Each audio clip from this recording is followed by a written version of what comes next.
आज हम सभी लोग जानने वाले हैं कि योग के बारे में, योग की संपूर्ण जानकारी जानने वाले हैं कि योग कितने प्रकार के होते हैं और योग किस तरह के होते हैं। आज इन्हीं सब चीज़ों के बारे में जानने वाले हैं। तो आइए हम शुरू करते हैं और जानने की कोशिश करते हैं।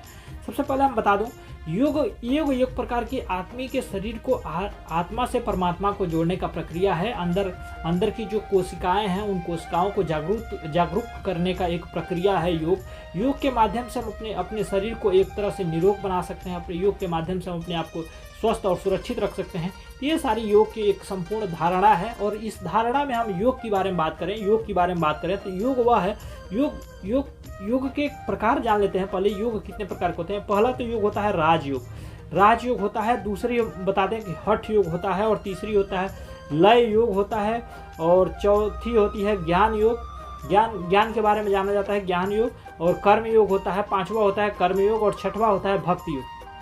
अब इन सब के बारे में हम जान लेते हैं, जैसे कि राजयोग, हठ योग, लय योग और ज्ञान योग, कर्म योग और भक्ति योग। ये छह प्रकार के जो योग होते हैं, जो योग की विभक्त किया गया है, योग को बांटा गया है। इनमें हम जानने की कोशिश करें। पहले राजयोग में हम जैसे कि अपने आप को ध्यान और समाधि में जो बैठ जाते हैं, ध्यान में या समाधि में बैठ जाते हैं, उसे हम राजयोग के माध्यम से जानते हैं। और दूसरी बात करूं, हठ योग की बात करूं, हठ योग में आदमी जो भी हठ के माध्यम से अपने आप को तपोबल या मुद्रा में, बंद में हठ लगा करके बैठ जाए, उसे हठ योग कहा जाता है। और लय योग की बात करूं, लय योग में जैसे कि धारणा एक दूसरे को एक ध्यान के रूप में अपने आप को एकाग्रित किया जाता है, ध्यान के रूप में अपने आप को एक लगाया जाता है, उसे ही हम कहा जाए तो लय योग में हो जाता है।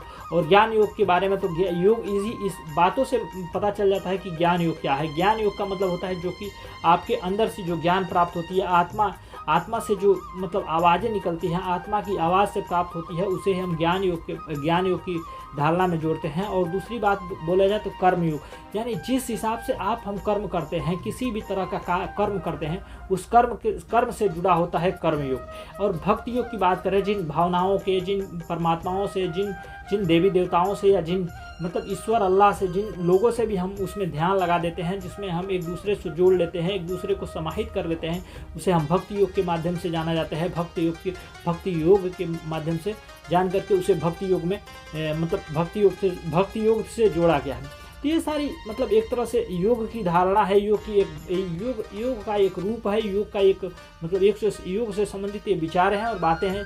तो हमें आशा है कि आप इस योग के बारे में थोड़ी सी जानकारी आपको मिली होगी और योग के प्रकार पता चला होगा कि कितने प्रकार के योग होते हैं। तो ये 6 प्रकार के योग होते हैं। 6 प्रकार के योगों में से आपने नाम जान ही लिया कि राजयोग, हठ योग और लय योग, ज्ञान योग, कर्म योग और भक्ति योग। ये सारे 6 लगभग 6 योगों को नाम आप सबके बीच में रखा गया। और हमें आशा है कि आप इन योग के माध्यम से, इन विचारों के माध्यम से आपने योग की भावनाओं को समझा होगा, योग के संपूर्ण ज्ञानों को समझा होगा, योग के इन जो जितने प्रकार के योग होते हैं उनके बारे में आपने समझा होगा।